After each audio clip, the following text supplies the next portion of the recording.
Namaskar and welcome to the online learning platform of Shri A.K. Doshi Mahila College, Jamnagar, and I am Dhruvika Kanabar presenting the lecture of Financial Management.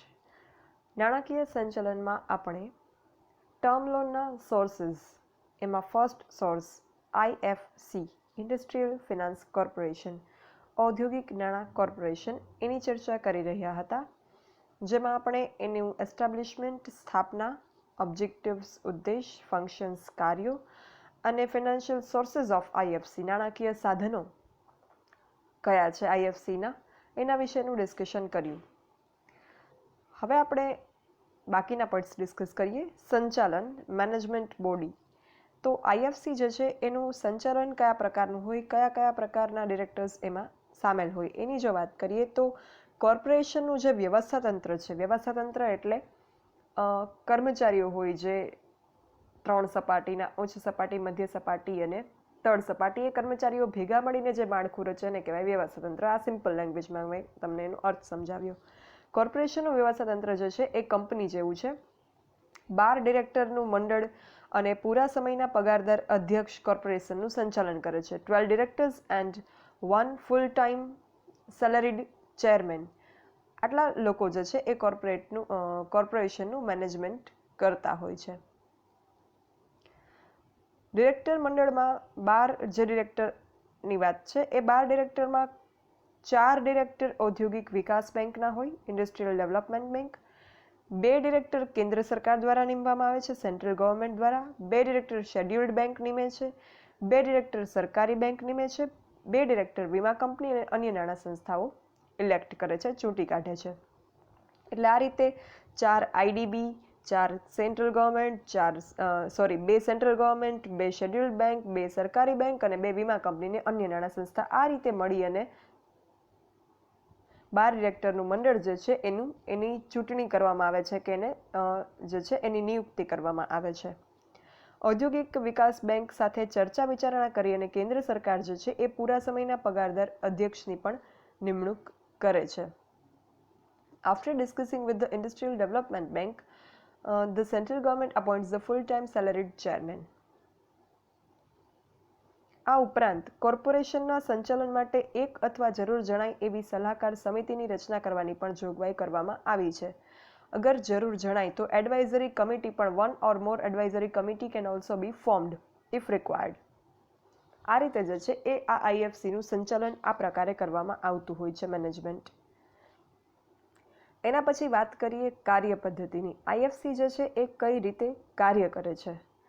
Public limited company અથવા સહકારી મંડળી loan લેવા ઈચ્છતી હોય તો એ માટે એણે વિગતવાર માહિતી આપતી અરજી કરવી પડે. અરજી કરનાર સંસ્થા પાસે વિકાસ અને નિયમન ધારા હેઠળ ઔદ્યોગિક પરવાનો, લેટર ઓફ ઇન્ટેન્ટ હોવો જોઈએ અને ગુડ્સ કેપિટલ કમિટી તરફથી ક્લિયરન્સ સર્ટિફિકેટ મળેલું એને હોવું જોઈએ.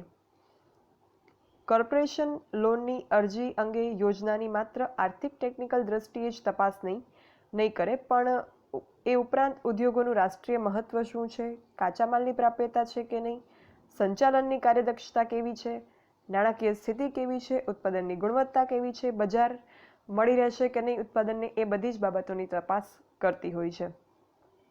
જ્યારે કોઈ ઉદ્યોગ ધંધા દ્વારા કે કોઈ કંપની દ્વારા કે કોઈ ઔદ્યોગિક સાહસિક દ્વારા, ઓન્ટરપ્રિન્યોર દ્વારા લોન માટે અરજી કરવામાં આવે IFCને, ત્યારે એ જે પ્રોજેક્ટની લોન માટે અરજી થઈ હોય એ પ્રોજેક્ટનું 360 ડિગ્રી એનાલાઇઝ કરવામાં આવતું હોય છે, વિશ્લેષણ કરવામાં આવતું હોય છે કે જે માલ બનશે એની ગુણવત્તા કેવી હશે, કાચો માલ મળશે કે નહીં, આ માલ માટે બજાર મળશે કે નહીં. માલ તૈયાર થઈ જાય પણ એ ખરીદનારા કોઈ ન હોય તો એ માલનું કેશમાં પરિવર્તન નહીં થાય.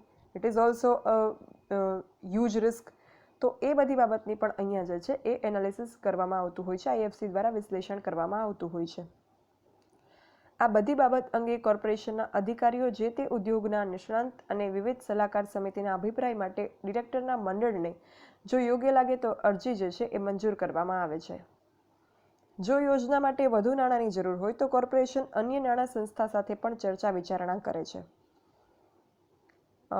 જ્યારે આપણે લોન સિન્ડિકેશનમાં વાત કરી હતી કે જ્યારે કોઈ જંગી મૂડીરોકાણની કોઈ કંપનીને જરૂર હોય ત્યારે ઇન દેટ કેસ કોઈ એક નાણાં સંસ્થા જે છે એ પૂરતી નથી થતી એ નાણાં પ્રોવાઈડ કરવા માટે. બધા જ નાણાં સંસ્થાની અમુક ફિનાન્શિયલ લિમિટેશન્સ હોય, લોન પ્રોવાઈડ કરવાની. તો જ્યારે કોઈ કંપનીને કે કોઈ ઉદ્યોગને મોટા પ્રમાણમાં નાણાંની જરૂર હોય ત્યારે આ કોર્પોરેશન જે છે એ અન્ય નાણાં સંસ્થાઓનો સંપર્ક કરે છે કે જ્યારે હ્યુજ કેપિટલ ઇન્વેસ્ટમેન્ટની જરૂર હોય કોઈ કંપનીને ત્યારે બધી સંસ્થા ભેગા થઈ અને લોન આપી શકે લોન સિન્ડિકેશન દ્વારા. એટલે એ માટે પણ જે છે એ આ આઈએફસી દ્વારા એ કામગીરી પણ કરવામાં આવે છે. કોર્પોરેશન જે છે એ સામાન્ય રીતે નવી યોજનાના મૂડી ખર્ચના 50% જેટલું અને જો સહકારી સંસ્થા હોય લોન લેનાર તો એના વધીને 65% જેટલું ધિરાણ જે છે એ કરે છે. કોઈ નવી યોજના હોય તો એના 50% જેટલું ધિરાણ જે છે મેક્સિમમ કોર્પોરેશન કરે અને જો સહકારી મંડળી હોય જેને ધિરાણ જોઈતું હોય તો એ 65% જેટલું ધિરાણ કરે છે. હવે આ ધિરાણ જે છે એના ઉપર આ લોન લેનાર સંસ્થાઓને કે કંપનીને વ્યાજ ચૂકવવું પડે. બિકોઝ કોઈ પણ સંસ્થા કોઈ પણ બેંક કે ફિનાન્શિયલ ઇન્સ્ટિટ્યૂટ કે ડેવલપમેન્ટ બેંક્સ એમ જ નાણાં ધીરતી નથી. એના બદલામાં એની કંઈક આવક હોય કે જેના દ્વારા એનો બિઝનેસ રન થઈ શકે. તો એ આવક એટલે શું? તો જેને લોન સ્વરૂપે નાણાં ધીરવામાં આવ્યા એના તરફથી જે વ્યાજ ચૂકવવામાં આવે એ થઈ એની આવક. તો શરૂઆતમાં જે છે આવી લોન પર વ્યાજનો દર 5% અને એના પછી વધી અને 8.5% જેટલો થાય છે. અને જો હપ્તા લોન જે છે એને પછી ઇન્સ્ટોલમેન્ટ્સમાં રીપે પણ કરવાની હોય, ઈએમઆઈમાં કે ઇક્વિટેડ મંથલી ઇન્સ્ટોલમેન્ટ પણ કહી શકાય અને હપ્તા પણ કહી શકાય, depends on the conditions of IFC. તો એ લોન જે છે રીપે કરવાની હોય છે. જ્યારે બિઝનેસ પ્રોફિટેબલી રન કરવા લાગે, બિઝનેસમાં નાણાં જે છે એની પ્રાપ્તિ થાય એટલે આ લોનના હપ્તા ભરવાના હોય. તો આ હપ્તા અને વ્યાજ જો નિયમિત ભરવામાં આવે તો 0.5% દરે એનું વળતર પણ આપવામાં આવે છે. એટલે એમાં ડિસ્કાઉન્ટ આપવામાં આવે છે લોન લેનાર સંસ્થાને કે ઉદ્યોગને કે બિઝનેસ ધંધાને. કોર્પોરેશન જે છે નાણાં ધિરાણ સામે જામીનગીરી પણ મેળવે છે. નાણાં ધીરેલા હોય તો એની સામે કંઈક ગીરો મૂકવામાં આવતી હોય છે, કોઈ મિલકત લોન લેનાર પક્ષકાર દ્વારા. અને ડિરેક્ટરની અંગત બાહેંધરી પણ લેવામાં આવતી હોય છે. કંપનીના જે ડિરેક્ટર હોય એની પણ અંગત બાહેંધરી લેવામાં આવતી હોય કે નાણાં જે છે એ ચૂકવી આપવામાં આવશે લોનના. કોર્પોરેશને ધીરેલ નાણાંનો યોગ્ય ઉપયોગ થાય કે નહીં એની જે છે તપાસ માટે સંસ્થાએ નિયમિત પ્રગતિનો અહેવાલ પણ કોર્પોરેશનને મોકલવો પડે. કોર્પોરેશને કોઈ બિઝનેસમાં નાણાં રોકેલા છે, ધિરાણ આપેલું છે, તો it is right of industrial finance corporation to know about the progress of the company. કંપનીની પ્રગતિ વિશે જાણવાનો એમને અધિકાર છે. Because they have invested their funds in it. એટલે કંપનીએ જે છે નિયમિત પોતાની પ્રગતિનો અહેવાલ, પ્રોગ્રેસ રિપોર્ટ જે છે એ મોકલવાનો રહે. તમારા પેરેન્ટ્સ જે રીતે તમારામાં કેપિટલ ઇન્વેસ્ટ કરી અને તમને જે છે એ ભણાવે છે, તમારા એજ્યુકેશનલ એક્સપેન્ડિચર જે છે એ ચૂકવે છે, તો ઇટ ઇઝ ધેર રાઇટ, એમનો હક છે કે તમારી પ્રગતિ વિશે એમને જાણકારી મળે. એટલે તમારી એક્ઝામ લેવામાં આવે, એનું રિઝલ્ટ જે છે એ જોઈ શકે અને એ વસ્તુ નક્કી કરી શકે કે whether you are studying properly or not. Same way company જે છે પોતાનો પ્રોગ્રેસ રિપોર્ટ આઈએફસીને મોકલતી હોય છે. અને જો જરૂર જણાય તો કોર્પોરેશન જે છે એ 2 ડિરેક્ટર નિમવાનો પણ કોર્પોરેશનને અધિકાર છે. કંપની જે હોય એ કંપની રન કરવામાં આવતી હોય એના ડિરેક્ટર્સ દ્વારા. ભલે કંપનીના રિયલ ઓનર્સ એના શેર હોલ્ડર કહેવાય, પણ કંપનીને જે ચલાવનાર છે, એનું કંપનીમાં જે અગત્યના પોલિસી મેકિંગ ડિસિઝન્સ કરે છે એ છે એના ડિરેક્ટર્સ. તો આવા ડિરેક્ટર્સ નિમવાનો અધિકાર પણ જે કંપનીમાં ધિરાણ કરેલું હોય આઈએફસીએ એને 2 ડિરેક્ટર નિમવાનો પણ અધિકાર આપવામાં આવેલો છે. સો આ વાત થઈ એની કાર્ય પદ્ધતિની, વર્કિંગ મેથડની. હવે લાસ્ટ પોઈન્ટ કામગીરી અને મૂલ્યાંકન. જે આઈએફસી સંસ્થા છે એના કામગીરી અને મૂલ્યાંકન વિશે વાત કરીએ, એના પરફોર્મન્સ એન્ડ ઇવેલ્યુએશન વિશે. તો સ્થાપના પછી 31 વર્ષની મુદ્દતમાં, એટલે કે 30/6/79 સુધીમાં કોર્પોરેશને 907 કરોડ રૂપિયાની ચોખ્ખી નાણાકીય મદદ મંજૂર કરેલી છે. જે પૈકી વિદેશી ચલણની લોન 62 કરોડ રૂપિયાની છે અને કોર્પોરેશને ખાંડ, કાપડ, રસાયણ, ખાતર, કાગળ, સિમેન્ટ વગેરે અનેક ઉદ્યોગોને મહામૂલી મદદ કરેલી છે. આ બધી ઇન્ડસ્ટ્રી એવી છે કે જે આપણો દેશ જ્યારે આઝાદ થયો ત્યારે હજી ઇમર્જિંગ સ્ટેજમાં હતી અથવા તો એસ્ટાબ્લિશ નથી થયેલી. એટલે અને આ બધી પાયાની જરૂરિયાતો છે. એટલે કોર્પોરેશન જે છે એણે આ બધી જ બિઝનેસને ઇનવેલ્યુએબલ આસિસ્ટન્ટ પ્રોવાઈડ કરેલું છે, જેમાં sugar, textile, chemical, fertiliser, paper, સિમેન્ટનો સમાવેશ થાય છે. કોર્પોરેશનની કુલ મદદના 19% જેટલી રકમ સહકારી મંડળીઓને મળી છે અને એમાં ખાંડની સહકારી મંડળીઓ અગ્રસ્થાને છે. સહકારી મંડળી શું છે એ આપણે સહકારી મંડળીનું ઓડિટની ચર્ચા કરી હતી ઓડિટિંગ સબ્જેક્ટમાં, ત્યારે મેં તમને એક્સપ્લેન કરેલું હતું. I hope you remember that. Underwriting ક્ષેત્ર તારીખ 30/6/83 સુધીમાં કોર્પોરેશને 135 કરોડ રૂપિયાની જામીનગીરીનું અંડરરાઇટિંગ કરેલું છે. અંડરરાઇટિંગ એટલે કે બાહેંધરી આપેલી છે. એ ઉપરાંત ડિફર્ડ પેમેન્ટ યોજના હેઠળ વિદેશોમાંથી યંત્ર સામગ્રી પૂરી પાડવા બદલ ઉત્પાદકોને 52 કરોડ રૂપિયાની બાંહેધરી ઔદ્યોગિક નાણાં કોર્પોરેશને આપેલી છે.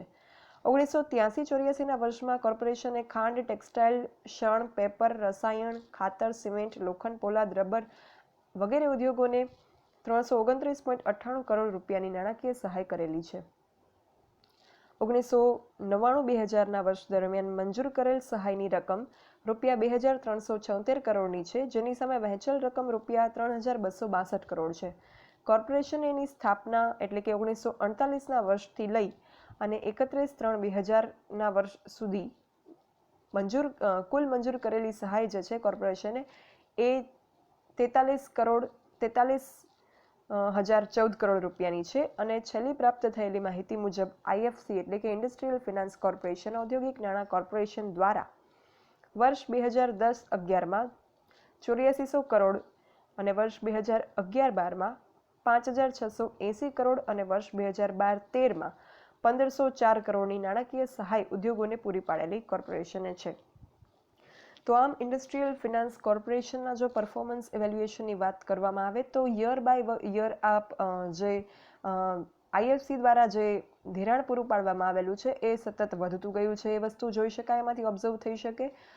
બીજી વસ્તુ કયા બિઝનેસને ડેવલપ કરવામાં કોર્પોરેશનનો ફાળો છે તો એમાં sugar, textile, chemical, fertiliser, paper, cement ઉપરાંત manufacturing units, importing machineries from overseas country, પછી અંડરરાઇટિંગ એટલે કે બાહેંધરી, આ બધા જ ઉદ્યોગો જે છે એનો સમાવેશ થાય છે. આ બધી જ બાબતનું એ સિવાય જ્યુટ, સ્ટીલ, રબર, આ બધી જ આયર્ન, આ બધા જ ઇન્ડસ્ટ્રી જે છે એના ડેવલપમેન્ટમાં અને એના માટે જે ધિરાણ કરેલું છે એમાં ઇન્ડસ્ટ્રીયલ ફિનાન્શિયલ કોર્પોરેશન ઔદ્યોગિક નાણાં કોર્પોરેશનનું જે છે એ ઇનવેલ્યુએબલ આસિસ્ટન્ટ રહેલું છે. એમણે મહામૂલી મદદ જે છે એ આ બધા ઉદ્યોગ ધંધામાં કરેલી છે કે જે ઉદ્યોગ ધંધાનો દેશના વિકાસમાં પાયાનો ફાળો રહેલો છે. સો આ હતું ઇન્ડસ્ટ્રીયલ ફિનાન્સ કોર્પોરેશન ઔદ્યોગિક નાણાં corporation which is one of the financial sources of term loan.